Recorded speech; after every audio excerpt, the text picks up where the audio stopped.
পুলিশেরও কি বুঝতে সময় লেগেছিল যে বিজেপি মিন্স বিজনেস?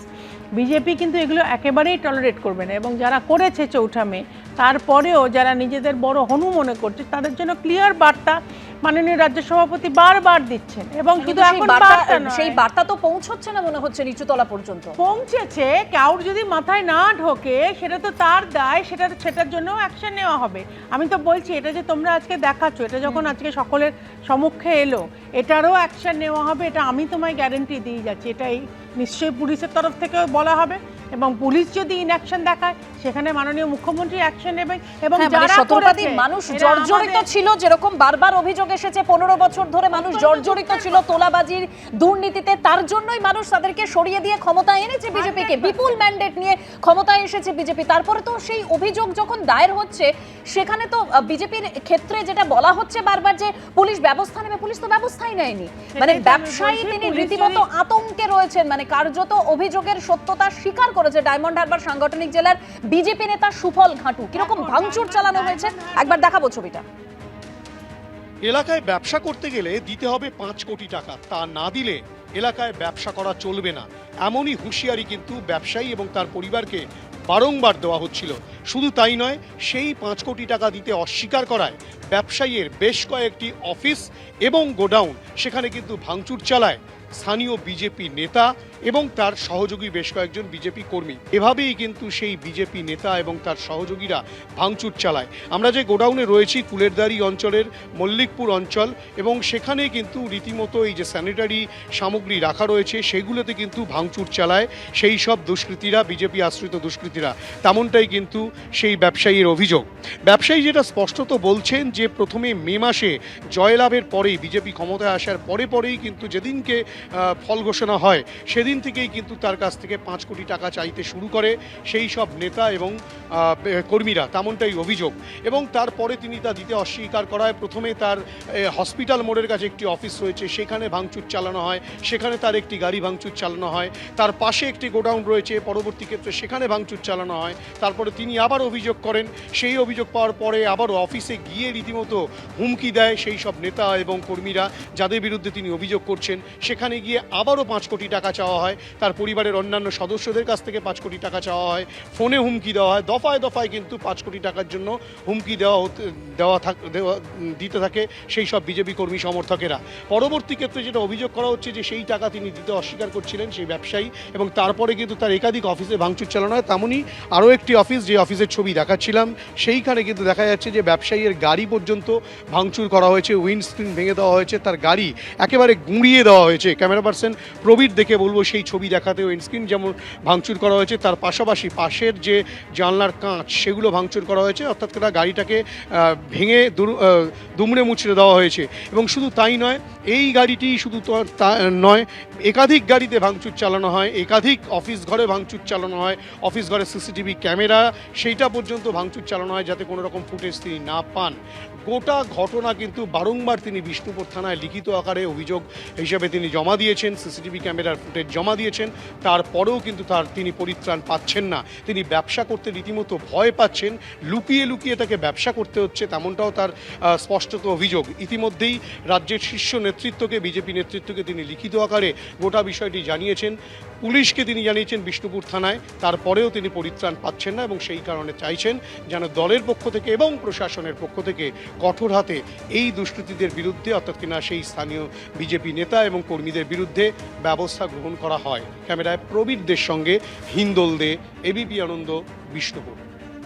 মানে 4 মে সবে বিজেপি ক্ষমতায় এসেছে, এ রাজ্যে সেই ফল ঘোষণা হয়েছে, পালা বদল হয়েছে, কিন্তু পরিস্থিতি বদলায়নি, অন্তত যে অভিযোগ এখনো পর্যন্ত সামনে আসছে। দেবনারায়ণ দা, দেখো, রবীন্দ্রনাথ জীবনের শেষ দিকে একটা কাব্যগ্রন্থ লিখেছিলেন, জন্মদিনে তার একটা কবিতা আছে, দামামা বাজে ওই অন্যায়ের টেনে আনে অন্যায়ের ভূত, ভবিষ্যতের দূত।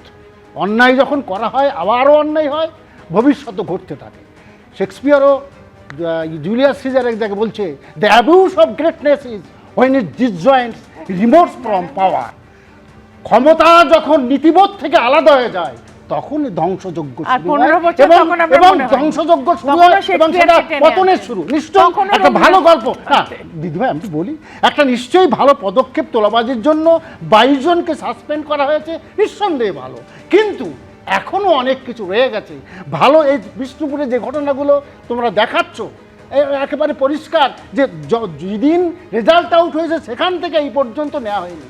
সব কিছুর পরিবর্তে সব কিছুর জন্য যদি পদক্ষেপ নেওয়া হয় তাহলে আমরা সাধুবাদ জানাবো। একদমই, মানে দেবনারায়ণ দা এই রাজ্যে পালাবদলের পর তাহলে কত যদি তৃণমূল এরকম নেতা হয়, শ্রীঘরে কথা ঢুকে গেল ওই বলতে তোলাবাজির অভিযোগে, সেটাও নিশ্চয়ই মনে আছে দেবনারায়ণ দা। বলবা? আসবো শত্রুপতি। হ্যাঁ দেবনারায়ণ দা, মানে এই যে অভিষেক বন্দ্যোপাধ্যায়, তার কথাটা নিশ্চয়ই মনে পড়ে যাচ্ছে দেবনারায়ণ দা, যে তিনি বলেছিলেন হিসেব হবে। আর এই যে রাজ্যে পালা বদলের পর ঠিক যে ছবিটা আমরা দেখাচ্ছি ডায়মন্ড হারবারে বিষ্ণুপুরে, কিন্তু এই রাজ্যে পালা বদলের পর কত তৃণমূল নেতাকে যে এই তোলাবাজির অভিযোগে জেলে ঢুকে যেতে হয়েছে সেটাও নিশ্চয়ই আপনার মনে আছে। মানে গত 15 বছরে কি শাসন চলেছে এই রাজ্যে। না না, যে শাসন হয়েছে তার জন্য প্রমাণ হয়েছে, তার জন্য শাস্তি পেয়েছে। কিন্তু আমরা বলবো যার জন্য এটা পরিবর্তিত হলো, সেই পরিবর্তনে যদি এখনো তোলাবাজি চলতে থাকে তাহলে কোনো ভবিষ্যৎটা অন্ধকার। নীতিবোধ যদি আলাদা হয়ে যায় নিশ্চয়ই। না না দিদি ভাই, দিদি ভাই শোনো, তোমাকে বলি 75 হয়নি না, যারা করেছে তারা তো চলে গেছে, কিন্তু তোমরা যদি এটা করো তাহলে তোমাদের অধঃপতন শুরু হবে।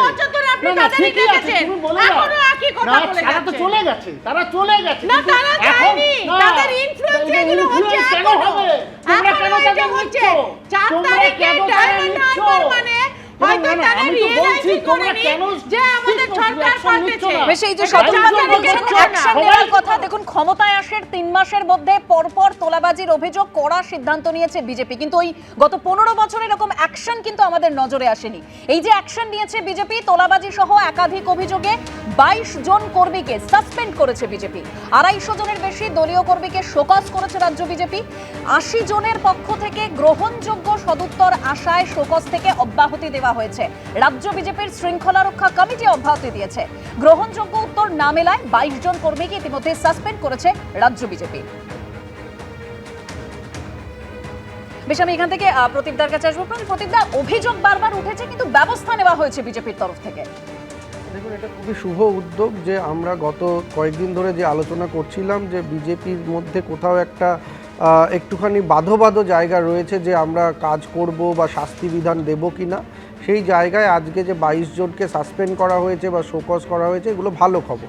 কিন্তু বুঝতে হবে যে বিজেপি এমন একটা রাজ্যে ক্ষমতায় এসছে যে রাজ্যে বিগত বেশ কয়েক বছর ধরে বাম কংগ্রেস, বাম এবং তারপরে তৃণমূল কংগ্রেস যে সিস্টেমটা তৈরি হয়েছে, সেই সিস্টেমটা হচ্ছে গিয়ে এই ধরনের তোলাবাজি এবং দুর্নীতি।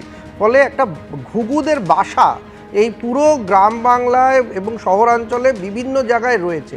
ফলে এই পকেটগুলোকে চিহ্নিত করা এবং এখানের পুলিশ আধিকারিক থেকে শুরু করে যে সমস্ত পদাধিকারী রয়েছে এদেরকে ক্রমাগত বদলি, আপনি যদি বদলি না করেন একটা পর্যায়ক্রমিকভাবে, তাহলে কিন্তু তারা তাদের যে স্বার্থ সেই স্বার্থ সেখানে কায়েম করবে, সেটা পুলিশ হোক, আধিকারিক হোক, যারাই হোক, ওই সিস্টেমের মধ্যে ঢুকে যাবে। ফলে বিজেপিকে যদি আজকে সঠিকভাবে নতুনভাবে পরিচালনা করতে হয়, ফলে কিছু উদ্ভাবনী জিনিস করতে হবে। তার মধ্যে একটা অবশ্যই সেটা হচ্ছে এই বদলির ব্যাপারটা, যেটা শাস্তিমূলক নয়। তৃণমূল কংগ্রেসের আমলে আমরা বদলি মানে একটা শাস্তিমূলক বদলি, যে আপনি বিভিন্ন অনেক দূর দূরান্তে চলে যান, উত্তরবঙ্গে চলে যান, সেটা বলছি না। আমি বলছি যে পালা করে, যে যাতে করে তাদের স্বার্থ ওখানে কায়েম না হয়, এবং তার সাথে এই যে দলীয় শৃঙ্খলা এবং সাসপেনশন উঠে যাওয়া, কিন্তু তারপরে তাদের উপরে নজর রাখা। যাদের উপরে আজকে ভালো উত্তর দিয়েছে বলে সাসপেনশন উঠে গেল, শোকজ, তাদের উপরে নজর রাখতে হবে ক্রমাগত। ফলে বিজেপিকে একদিকে যেমন দলীয়ভাবে এটাকে দেখতে হবে, দ্বিতীয় যে প্রশাসনিকভাবে যাতে কোনো ধরনের কায়েমি স্বার্থ এই সমস্ত অঞ্চলে না থাকে, সেদিকেও লক্ষ্য রাখতে হবে। ফলে 3 মাসে যথেষ্ট শিক্ষা বিজেপির হয়েছে যে যদি বিজেপি এগুলো দেরি করে, তাহলে এই ধরনের সংস্কৃতি যেগুলো পশ্চিমবঙ্গে ছিল সেটা চলেই যাবে, তার কোনো শেষ হবে না। এবিপি আনন্দ, এগিয়ে থাকে, এগিয়ে রাখে।